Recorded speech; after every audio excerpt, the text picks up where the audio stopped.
1 Crônicas, capítulo 13. Eu quero falar um pouco sobre a presença de Jesus desenvolvendo nossas raízes. O meu alvo, o meu objetivo nessa noite é sair daqui juntamente com você convicto do quanto a presença de Jesus é importante para a gente desenvolver as raízes que precisamos ter. E para isso eu quero ler com vocês 1 Crônicas, capítulo 13, e verso 1 a seguir.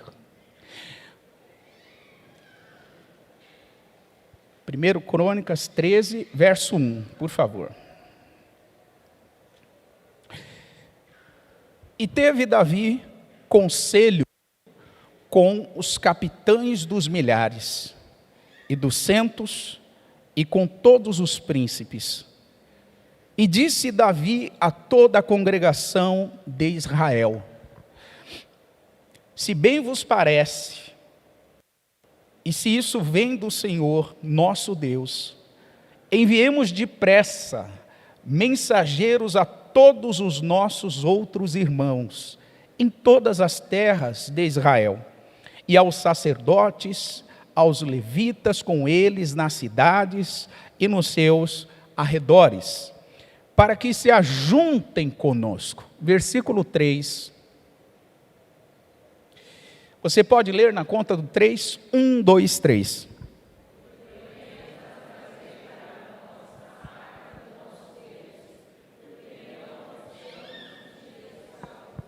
Vamos ler todos juntos mais uma vez? E tornemos a trazer para nós a arca do nosso Deus, porque não a buscamos nos dias de Saul. Estamos lendo nesses dias os livros das crônicas dos reis como parte da nossa leitura bíblica diária. E ao ler a história dos livros dos reis, essa mesma história ela é contada em crônicas e ela é contada nos livros de Samuel. A ótica de como a história é contada muda um pouco, porque Samuel tem um foco, quem escreveu o livro dos reis tem um outro foco, e quem escreveu o livro das crônicas tem um outro foco. São pontos de vistas diferentes. E a gente percebe que Deus trabalhou na história desses homens de Deus do passado, reis, líderes, homens e mulheres que faziam a diferença para estabelecer o propósito do Senhor aqui na terra. No texto que nós acabamos de ler, esse texto comenta os primeiros anos do reinado de Davi sobre todo Israel. Lendo a história de Davi, você vai se lembrar que Davi começou a reinar em Jerusalém. E depois de 7 anos reinando sobre Jerusalém, ele estende o seu reinado para todo Israel. E depois reina sobre todo Israel mais 33 anos. Ou seja, no final das contas, o rei Davi reina sobre todo Israel durante 40 anos. Só que o que me chama a atenção, e que eu gostaria que você levasse em conta nessa noite, é a primeira decisão que Davi toma quando assume o reinado. A primeira decisão que Davi toma não é fazer um acordo de paz com o rei inimigo. A primeira decisão que Davi toma não é desenvolver uma estratégia de combate para vencer os filisteus. A primeira decisão prioritária que Davi toma foi de reconhecer o momento de trazer de volta a Arca da Aliança para Jerusalém.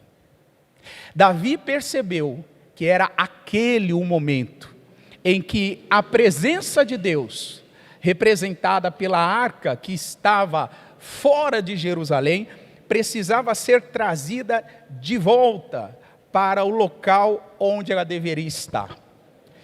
Quando olhamos no Antigo Testamento, a gente percebe que a Arca da Aliança era um caixote.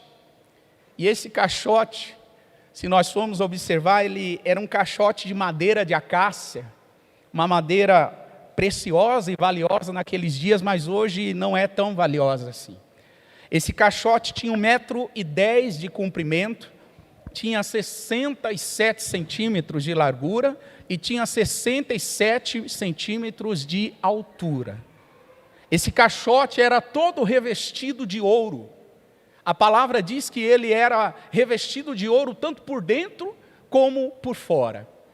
E esse caixote foi construído com um único objetivo: que dentro dele ficasse 3 importantes símbolos da história do povo de Deus. 3 importantes marcos seriam colocados dentro desse caixote. O primeiro símbolo eram as tábuas da lei que Moisés recebeu no monte. O segundo é uma porção, uma bacia pequena do maná que Deus fazia chover no deserto, enquanto o povo de Israel estava nas suas peregrinações. E em terceiro lugar, dentro da arca, estaria a vara de Arão, que o Senhor fez florescer, sinalizando que Arão era o sacerdote escolhido por Deus para dirigir o povo de Israel aos sacrifícios ao Senhor. Então diga comigo, tábuas da lei, diga comigo, porção do maná, e diga comigo, a vara do Arão. Só que não para por aí. A arca da aliança, ela precisava ser colocada em um ambiente onde tinha uma cortina alta, grossa, do chão até o alto, para que ela ficasse atrás dessa cortina, porque essa cortina representava a separação que o ser humano tem de Deus por causa dos seus pecados. Então essa cortina, ela era um tipo do abismo, da distância, da separação entre o homem e Deus por ocasião dos seus pecados. Só que toda essa figura, todos esses sinais, todos esses símbolos, na realidade, eles apontam para Jesus. A arca fala de Jesus. Cada um dos símbolos fala do que Cristo veio fazer. E quando nós olhamos para isso, é maravilhoso. Por exemplo, a palavra diz em João 5,39, o próprio Senhor Jesus, ele falou: examinai as Escrituras, porque vocês cuidam ter nelas a vida eterna, e são as Escrituras que testificam de mim. O que Jesus quis dizer? Que a palavra do Antigo Testamento apontava para Ele. A palavra de Deus testificava dele. Jesus, em João 5,39, ele está dizendo assim: olha pessoal, a arca apontava para mim. O maná, a porção de maná dentro da arca apontava para mim. A vara de Arão que floresceu apontava para mim. As tábuas da lei que Moisés recebeu no monte apontavam para mim. Então, Jesus deixa muito claro que as Escrituras testificavam acerca da sua pessoa. E vamos ver isso na prática. Em primeiro lugar, a bacia do maná. A Bíblia diz em Hebreus 9,4 que o maná estava colocado dentro da arca. Essa bacia do maná, o que era o maná? Esse pão, essa porção de alimento fresco que Deus enviava dos céus para alimentar a fome dos israelitas enquanto eles vagavam pelo deserto. A palavra vai dizer que essa bacia do maná, ela era um tipo, apontava para Cristo, porque Jesus, mais tarde, seria o verdadeiro pão da vida. A palavra diz em João 6, 32 e 33, acompanhe comigo, João 6, 32 e 33, disse-lhe, pois, Jesus: na verdade vos digo, que Moisés não vos deu o pão do céu, mas o meu Pai, Ele vos dá o que, gente? O verdadeiro pão do céu. Agora leia para mim um 33, vamos lá? 1, 2, 3.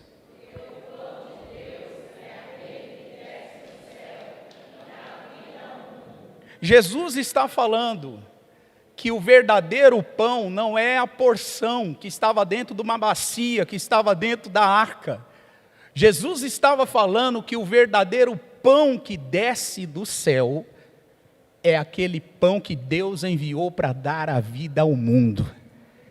Jesus está falando dele próprio, do seu próprio sacrifício. Então, essa bacia do maná apontava para Cristo. A vara de Arão, que floresceu, sinalizando que Arão era escolhido para ser um sacerdote, ela apontava para Cristo, porque essa vara que floresceu foi um sinal que Deus usou para dizer à nação de Israel que Arão e a sua descendência tinham sido escolhidos para serem sacerdotes. 12 varas foram colocadas, uma diante da outra, e todas adiante da arca. A Bíblia diz em Números 17, do 1 ao 8, que o Senhor tinha dito: a vara que florescer, o dono dessa vara, esse é escolhido para ser sacerdote perante mim. E a vara que floresce é a vara do Arão. Só que, irmãos, essa vara de Arão que floresceu é um tipo do sacerdócio perfeito que Jesus veio executar aqui na terra. A palavra ensina que Jesus é o nosso sumo sacerdote. A palavra vai dizer em Hebreus 4, 14 e 15 que ele ofereceu o sacrifício de sangue uma vez por todas. E assim ele nos redimiu dos nossos pecados. Então a vara de Arão que estava dentro da arca apontava para Cristo, assim como a bacia que portava o maná. As tábuas da lei também apontavam para Cristo. Quando questionado sobre a lei em Mateus 5,17, você se lembra da resposta? Jesus disse: eu não vim abolir a lei, eu vim cumprir a lei. Em outras palavras, a tábua das pedras dentro da arca apontava para Cristo, ele que seria o cumprimento da lei, o perfeito cumprimento, a perfeita obediência da lei. Então, o maná, a vara e as tábuas da lei apontavam para Cristo. Mas não para por aí. O próprio desenho da arca apontava para Jesus. Se você observar a imagem da arca, se puder projetar para nós, ô Leandro, a imagem da arca, por favor. Você vai ver que a arca, a tampa do propiciatório, ele tinha a presença de 2 querubins, um em cada extremidade, ambos olhando um para o outro, e ambos olhando para dentro da onde? Da arca. Se você observar isso e ler no Novo Testamento, você vai ficar assombrado com o que acontece.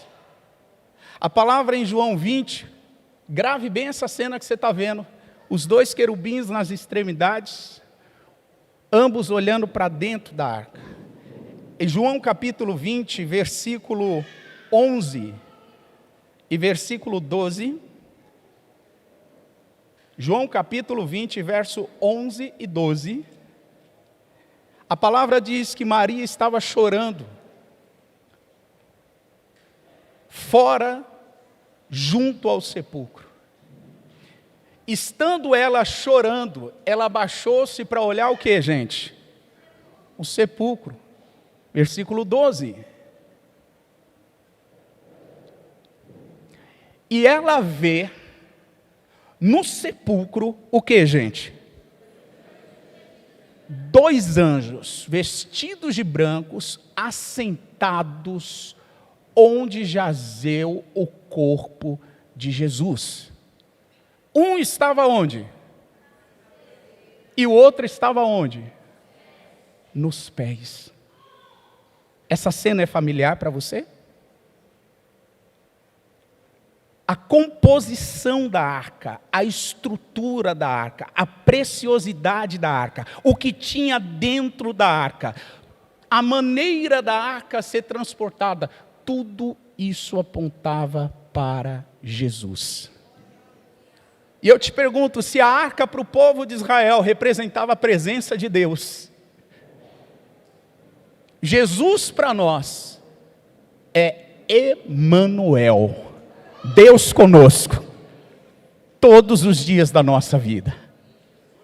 Pastor, como é que a presença de Deus, ela pode desenvolver as nossas raízes? Eu quero ser muito prático.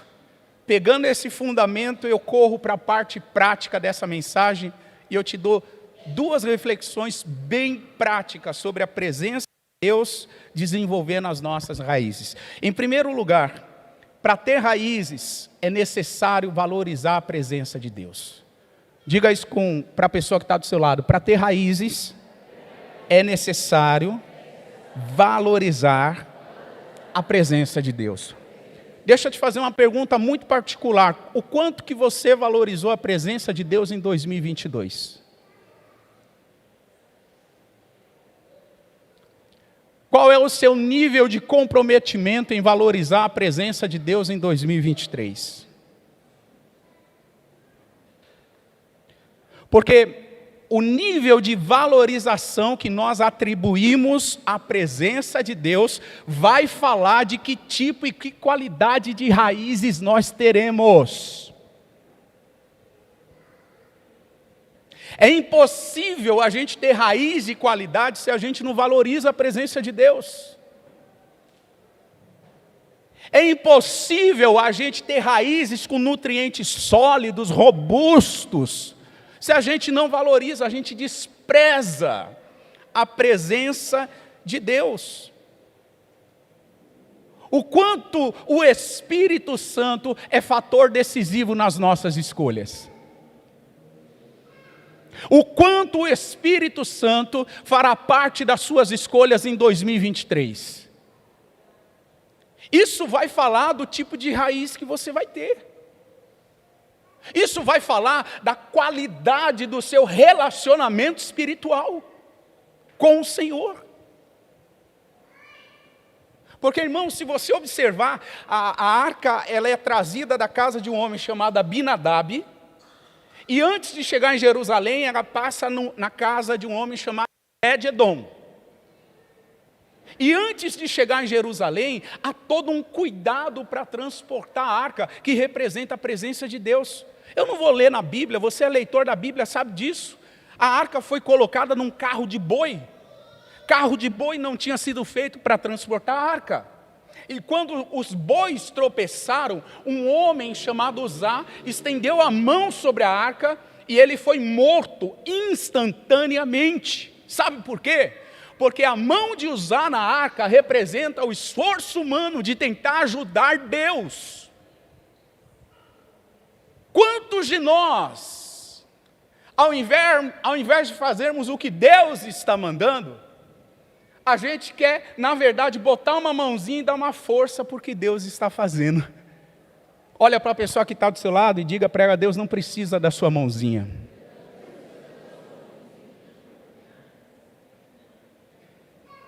Deixa eu te dar mais uma aplicação prática aqui para você. Quantas coisas em 2022 Deus falou que ia fazer na tua vida e você tentou dar uma mãozinha e deu errado? Quantas coisas?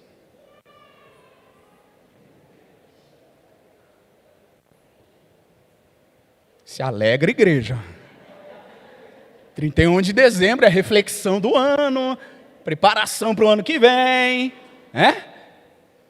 Mas quantas coisas deu errada na nossa vida, sabe por quê? Porque a gente quis dar uma mãozinha para o que Deus não precisa da nossa mãozinha, irmão. Esse vídeo que vocês viram aqui, não teve mãozinha humana, não teve. Teve Deus falando: faça isso, faça aquilo, e a gente chorando, dizendo para Deus: Deus, nós não queremos atrapalhar o que o Senhor está fazendo em nosso meio. Deus é minha testemunha, quantas vezes eu chorei diante dEle nesse ano, dizendo: Senhor, não me permita atrapalhar o que o Senhor já está fazendo no nosso meio. Porque tem gente que atrapalha o que Deus faz. Deus não cumpre propósitos na vida de alguns de nós porque atrapalhamos o que Deus está fazendo. Para ter raízes é necessário valorizar a presença de Deus. João capítulo 16 e verso 13. Acompanhe comigo o que Jesus falou sobre o Espírito Santo. Ele disse: mas quando vier aquele Espírito da verdade, Ele vos guiará em toda a verdade. Porque ele não falará de si mesmo, mas ele dirá tudo o que é ouvido. E ele vos anunciará o que há de vir. Olha que coisa linda, irmãos. O Senhor Jesus está falando sobre o Espírito Santo, ele está dizendo, o Espírito Santo quer guiar a igreja a toda a verdade, o Espírito Santo quer nos guiar a toda a verdade. O Espírito Santo, ele não fala dele mesmo. O Espírito Santo, ele fala do que ele ouviu e ele anuncia as coisas que estão por vir. Pastor, o que será o ano de 2023? Eu ainda não sei. Mas de uma coisa eu tenho certeza, o Senhor Jesus já está lá. Ele é o mesmo ontem, hoje e sempre será Deus. Ele já viu toda a extensão do ano de 2023. De uma coisa eu tenho certeza, se eu valorizar a presença dEle, Ele estará comigo todos os dias dessa jornada chamada 2023. Agora, irmãos, esse é o momento oportuno para você parar e refletir a importância da presença de Jesus na sua jornada. Esse é o momento oportuno, porque a presença dEle faz toda a diferença na qualidade das raízes que nós teremos. A presença dEle é todo o diferencial. Por isso que Davi toma como uma decisão prioritária trazer a arca de novo para Jerusalém. Porque ele sabia, ou a presença de Deus está conosco, ou então é fracasso total. Fracasso total. Segunda reflexão sobre como desenvolver as nossas raízes. Para ter raízes, é necessário preparar o lugar onde a presença de Jesus deve estar. Eu acredito que você está aqui, porque você está preparando o lugar onde a presença de Jesus estará em 2023. Você diz amém? E quem é esse lugar? Quem é esse lugar? Somos nós. Olha o que a Bíblia diz em 1 Crônicas 15, 12. Acompanhe comigo, 1 Crônicas 15 e verso 12. E disse-lhes: vós sois os chefes dos pais entre os levitas, santificai-vos, vocês e os vossos irmãos, para que façam subir a arca do Senhor, o Deus de Israel. E essa arca do Senhor, que representa a presença do Deus de Israel, olha o finalzinho desse versículo, ela estaria sendo colocada no lugar que Davi tinha o quê, gente? Preparado. Essa expressão é muito boa. Como você tem preparado o lugar onde a presença de Deus deve estar? Como está o seu coração? Como estão os seus pensamentos? Como está o altar onde a presença de Deus deve estar? Davi sabia que a presença de Deus não deveria ficar em qualquer lugar. Ele tinha essa certeza. Por isso, sabe o que ele faz? Ele prepara o lugar. Prepara. Ele arruma a casa.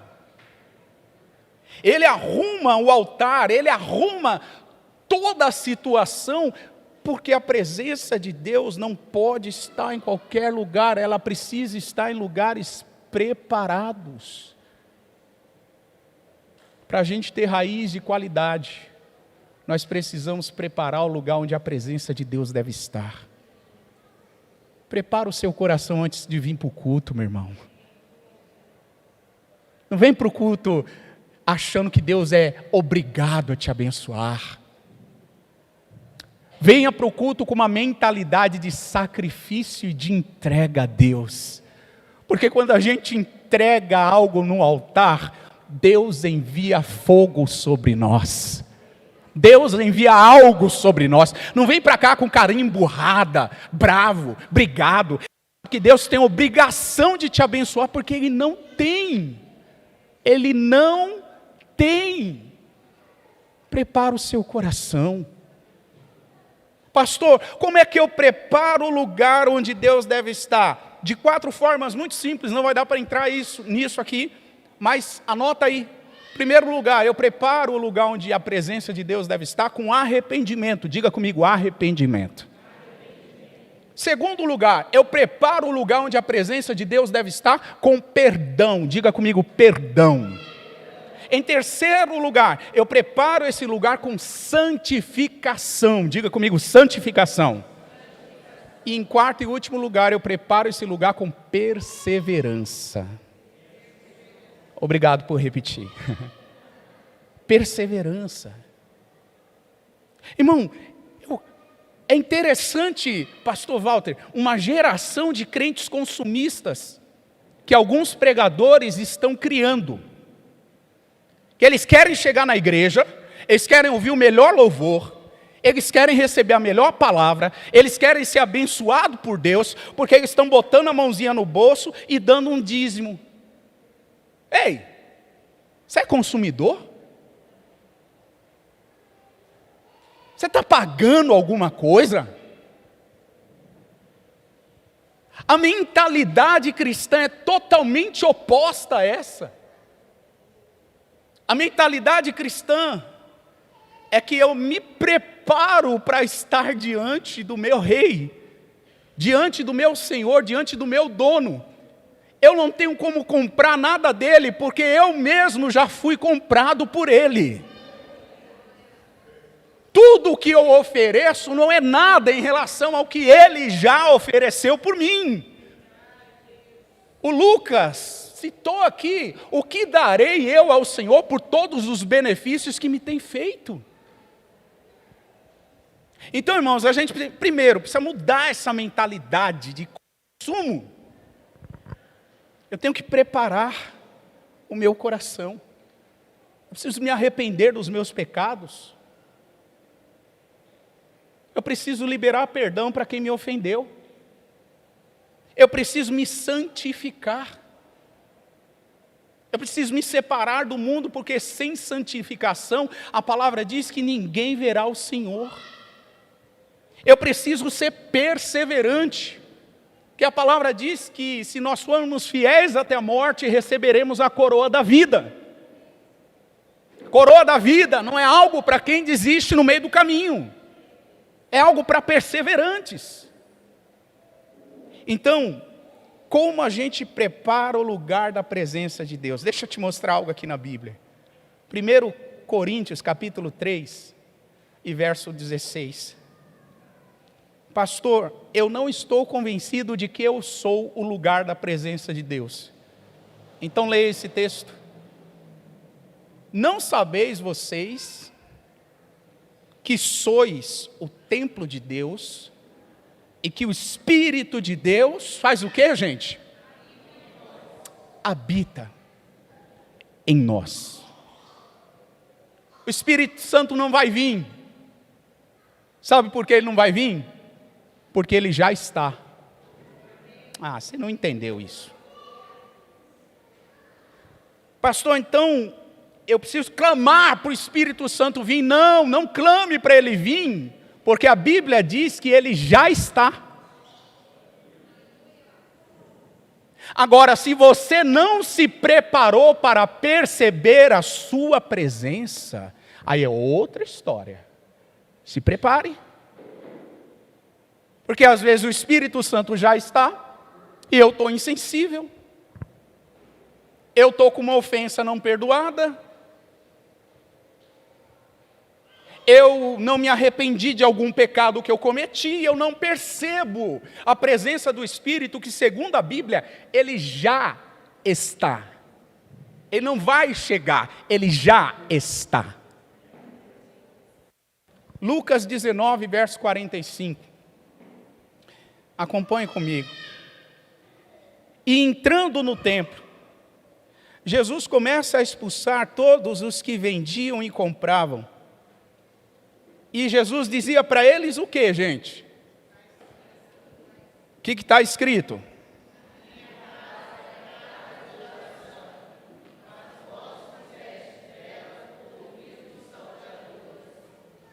Sabe o que Jesus está dizendo aqui? Que aqueles judeus estavam permitindo a casa de Deus se transformar num esconderijo de ladrão. Covil de salteador, você pode traduzir e atualizar como esconderijo de ladrão. Aí eu te faço uma pergunta. Em 2023, o que a gente vai escolher? Nós seremos casa de oração ou nós seremos esconderijo de ladrão?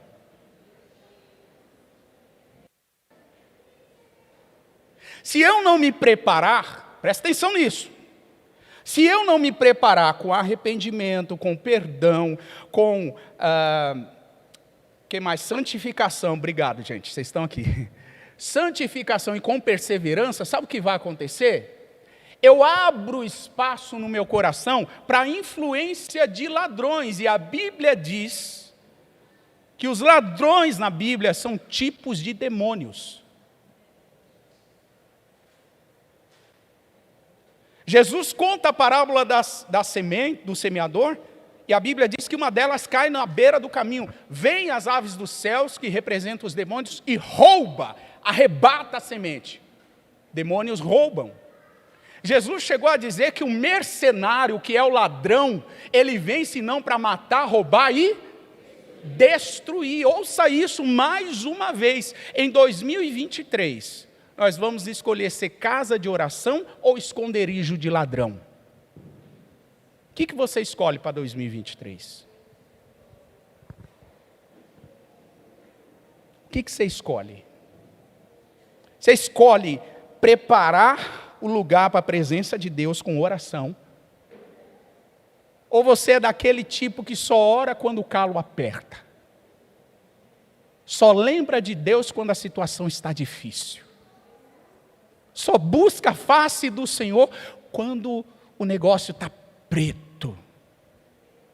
Ah, irmão, o Senhor, Ele quer ser buscado. O profeta Jeremias disse: buscar-me-eis e me achareis, quando me buscardes de todo o vosso coração. Se o nosso coração estiver preparado, se a nossa intenção for genuína e verdadeira, a gente vai buscar e vamos encontrar o Senhor. Prepara o seu coração para 2023. Prepara as suas intenções para 2023. Seja uma casa de oração e não aceite ser um covil de ladrão. Deixa a presença de Deus te tomar em 2023. Eu termino mostrando a vocês uma pessoa que se preparou para receber a presença de Deus e a vida dela não foi mais a mesma. Essa pessoa tinha um conceito sobre o que era adoração, um conceito sobre o que era culto. Essa pessoa tinha um conceito sobre o que era se relacionar com Jesus, com Deus, e de repente Jesus se encontra com essa pessoa, e ele revoluciona a história dela. Essa pessoa é a mulher samaritana. Em João 4:24, é o último texto que a gente vai ler aqui. A Bíblia diz, João 4:24, Deus é Espírito, disse o Senhor Jesus, e importa que os que o adorem em espírito e em... Aí a mulher, ela diz assim para o Senhor: eu sei que o Messias, que se chama Cristo, vem. Quando ele vier, ele vos anunciará tudo. E Jesus diz o que para ela?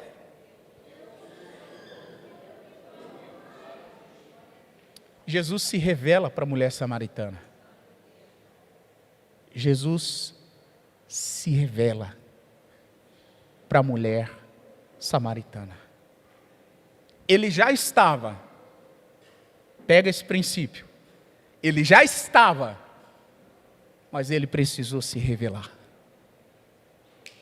Presta atenção, igreja, Jesus já está, ele não vai chegar, ele já está. Mas algum de nós ainda não percebeu a presença dele. Ele precisa se revelar. Estou aqui, estou presente, estou realizando. Jesus se revela. A mulher samaritana tinha uma noção do que era adoração, ela tinha uma noção do que era culto, mas ela não tinha uma noção do que significa uma revelação de Jesus. Eu declaro que em 2023 teremos revelações arrebatadoras de quem Jesus é. Isso faz parte do propósito de Deus para que a gente tenha raízes profundas. Jesus se revelando, não o Jesus da religião, não o Jesus do domingo, não o Jesus de quem se acha justo diante de Deus, não, o Jesus revelado das Escrituras. Ele vai se revelar. E esse é o momento do ponto de virada na vida dessa mulher. O relacionamento dessa mulher com Jesus foi revolucionado. Escute isso, a presença de Jesus desenvolve as nossas raízes. Mas para isso, se exponha a essa presença. Se exponha. Pastor, eu vim para o culto para receber uma direção de Deus para 2023, então receba. Deus quer que você se exponha à presença dEle. Pastor, eu vim para o culto, ouvi uma direção de Deus para 2023, então receba. Você é uma casa de oração e não um covil de ladrão. Pastor, eu vim para o culto para receber uma direção de Deus para 2022. Então, receba. Para você ter raízes, passe a valorizar a presença dEle. Passe a tratar isso como algo importante, como algo fundamental, como algo insubstituível. Enquanto a presença de Jesus for algo que conseguimos substituir, ela não está sendo valorizada. Irmãos, é estranho você não conseguir passar 15 minutos com a Bíblia, mas conseguir rodar o seu feed durante 2 horas. É estranho. É estranho você entrar no quarto de oração, no quarto secreto e dizer: eu não tenho palavras para falar com Jesus. Eu não sei o que eu falo com ele, mas quando você está com o seu vizinho, com a pessoa que você mais ama, com o seu amigo, você passa 2, 3, 4, 5 horas falando. É estranho. Algo está errado. Não é comum. Não é comum. A presença de Jesus precisa ser valorizada. Ele é a arca da aliança. Ele é o maná que sacia a nossa fome. Ele é o nosso sacerdote que pagou o nosso sacrifício diante de Deus de uma vez por todas. Ele é o cumprimento da lei, porque nenhum de nós podemos cumprir a lei por nós mesmos. Valoriza isso, igreja. Valoriza isso. Porque só assim teremos raízes.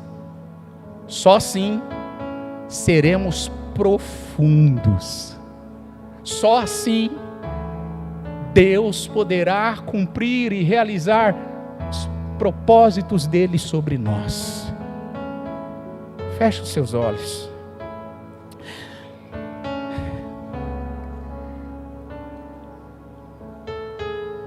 Obrigado, Senhor.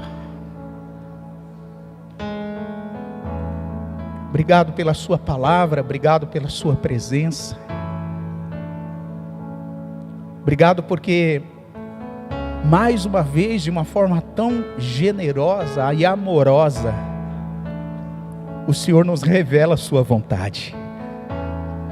A sua vontade é que a gente seja como os levitas que transportavam a arca. A tua vontade é que nós sejamos carregadores da arca da aliança. Só que para que isso aconteça, Senhor, a tua presença, ela precisa ser valorizada por nós. Ela precisa ser tratada como algo prioritário por nós. Por isso, Pai, neste momento, em nome de Jesus, eu te peço que o poder do Espírito Santo, que já está aqui, esteja ativo para mudar a nossa natureza, para mudar a nossa mente, para mudar o nosso coração, para mudar as nossas atitudes. Sim, Espírito Santo, muda-nos, transforma-nos, liberta-nos, cura-nos, porque queremos ser mais semelhantes a Ti, Jesus. Igreja, se coloca de pé. Se você puder continuar orando e falando com o Senhor, faça isso. Nós temos aqui alguns minutos, preste atenção. E nós vamos continuar orando. Nesses poucos minutos que faltam para encerrarmos 2022, nós vamos continuar orando. Se você precisa se arrepender, se você precisa liberar perdão, se você precisa buscar santificação, se você precisa ser alguém que recebe a graça da perseverança, eu quero te convidar juntamente comigo aí no seu lugar. Ajoelhe-se. Ajoelhe-se diante da presença de Deus. Ajoelhe-se não diante da igreja, não diante dessa pessoa que está do seu lado, mas ajoelhe-se diante da presença de Jesus. E comece a falar com Ele. Se você não tem do que se arrepender, agradeça a Ele pelo ano de 2022. Vamos nos ajoelhar, vamos aproveitar este momento. Querido Deus, obrigado. Obrigado pela sua palavra, obrigado por esse ano de 2022. Obrigado, Senhor, pelo privilégio que temos de nos arrependermos dos nossos pecados. Porque é o seu Espírito que nos convence de todo pecado. É o teu Espírito que convence de toda justiça, de todo juízo. É bem verdade, Senhor, que em 2022 acertamos em algumas coisas, mas erramos em tantas outras. E por essas coisas, Pai, nós nos colocamos de joelhos diante do Senhor. E por essa causa nós colocamos de joelhos diante do Senhor. Perdoa-nos. Perdoa-nos, Senhor, que a sua misericórdia, a sua graça, o seu perdão, o teu sangue que é precioso para nos redimir de todos os pecados, esteja sobre a igreja nessa noite, esteja sobre nossas vidas, nossas mentes, nossos corações, Senhor, porque nos arrependemos de tratar a sua presença como algo banal, como algo secundário. Nos arrependemos pela indisposição a orar, a ler a Bíblia. Nos arrependemos pela indisposição de te amar de todo o nosso coração. Nos arrependemos por todo pecado, por toda prática imoral, indecente, por toda prática, ó Deus, suja. Nos arrependemos nessa noite. Nos arrependemos porque queremos entrar o ano de 2023 diferentes. Queremos entrar 2023 de uma outra maneira. Queremos entrar com uma atitude de arrependimento, de quebrantamento. Ó Deus, nós queremos ter a consciência do teu perdão, a certeza do teu perdão. Por isso, Senhor, em nome de Jesus, que nessa hora a tua presença que já está em nós, ela seja ativada, ela seja, Senhor, movimentada, porque nós somos casa de oração. Nós não somos covil de ladrões, nós não somos esconderijo de ladrões, nós somos casa de oração. E como casas de oração invocamos o Senhor, e como casas de oração invocamos a tua graça.